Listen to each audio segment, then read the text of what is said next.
নমস্কার বন্ধুরা, আমি চলে এসেছি বকখালিতে এসে কোথায় ছিলাম সেইটা সম্পর্কে তোমাদের আজকে একটু বলবো। আমি যে হোটেলে ছিলাম এটা হলো হোটেলের এন্ট্রেন্স। যারা গাড়ি নিয়ে আসবে এখানে গাড়ি পার্কিং করতে পারো। তারপর ঢুকেই একটা লম্বা লন, বাঁদিকে ওয়েটিং রুম, তারপরেই আছে রেস্টুরেন্ট, তারপর নানা রকম গাছপালা দিয়ে সাজানো আছে সুন্দর করে, আর ডান দিকে আছে এইগুলো হলো কটেজ।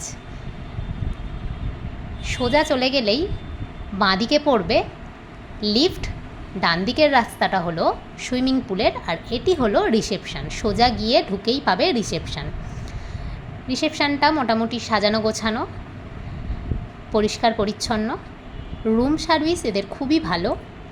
তো আমি যে রুমটায় ছিলাম চলো তোমাদের ঘুরে দেখাই। আমি ছিলাম রুম 301-এ। ঢুকেই ডান দিকে ছিল একটা ড্রেসিং টেবিল, তার নিচে রাখা ছিল ফ্রিজ, ছোট্ট মিনি ফ্রিজটি ভালো কন্ডিশনেই ছিল, ঠান্ডা হচ্ছিল। এরপর বাঁদিকে ছিল আলমারি, এখানে লাগেজ রাখার জন্য, আর ছিল সোফা, সেন্টার টেবিল। এই ছিল বেড, এখানে দুজন একটা বাচ্চা নিয়ে খুব ভালোভাবেই শোয়া যায়। তারপর উপরে ছিল একটা কর্নার র্যাক, আর নিচে ছিল বেড সাইড টেবিল। তারপর এই দরজা দিয়ে বেরিয়ে গেলেই হলো ব্যালকনি থেকে ভিউটা ঠিক এই রকম। এই রুম থেকেই মনে হয় ভিউটা সব থেকে সুন্দর, আমার তাই মনে হয়েছে। বারান্দাটা বেশ বড়। এই হলো টয়লেট, কোমোট আছে, গিজার আছে, স্ট্যান্ড আছে জামা কাপড় ঝোলানোর জন্য, আর আছে একটা বাথটাব, সাথে আছে বেসিন আর একটা ডাস্টবিন। বালতি মগ তো থাকেই, সেটাও ছিল। যে ইউটিলিটিসগুলো আমাদের দিয়েছিল সেটা তোমাদের সাথে শেয়ার করি।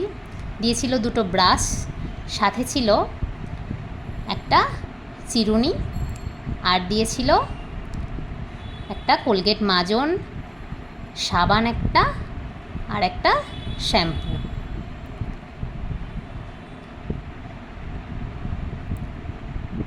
পরে চাওয়ায় আবার সাবান শ্যাম্পু এক্সট্রা দিয়েছিল। এই হলো রাতের ভিউ। হোটেল থেকে পুরো রাস্তাটা এইভাবে দেখা যায়, উল্টো দিকে অনেক হোটেল আছে। এটা কিন্তু সমুদ্র থেকে 1 কিলোমিটার দূরে। সমস্ত হোটেলগুলোই বকখালিতে সমুদ্র থেকে বেশ খানিকটা দূরে। এই হচ্ছে সুইমিং পুল। এখানে কিন্তু সিনথেটিক কস্টিউম ছাড়া নামতে দেয় না। এখানকার টাইম হলো 12টা থেকে 3টে এবং 5টা থেকে 9টা। এখানে একটা সুন্দর মাঠ আছে যেখানে বাচ্চারা খেলতে পারে। এছাড়াও এখানে নানা রকম রাইডস আছে, যেমন ধরো দোলনা, সিস, বসার জন্য বেঞ্চ আছে। দোলনা ফ্রন্টেও ছিল। তো এই হলো হোটেলের ব্যাক সাইড, খুব সুন্দর সাজানো গোছানো পুরো হোটেলটাই। এবার বলি, রেস্টুরেন্টের খাবার দাবার খুব ভালো লাগেনি।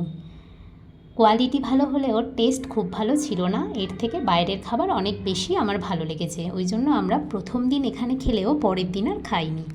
তোমরা যদি হোটেলটায় আসতে চাও, এদের নিজেদের ওয়েবসাইট থেকে হোটেল বুক করে আসতে পারো। এখানে এসে বুক করলে কিন্তু হোটেল নাও পেতে পারো।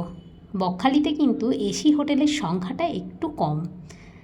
এই হোটেলের নাম হলো হোটেল অমরাবতী। আর আমি যে রুমটায় ছিলাম, রুম 301, তার ভাড়া ছিল জিএসটি নিয়ে 3360 টাকা। ভিডিওটি যদি ভালো লেগে থাকে তাহলে একটা লাইক করো, আর প্লিজ সাবস্ক্রাইব করে দিও। জয় জগন্নাথ, টাটা, সবাই খুব ভালো থেকো।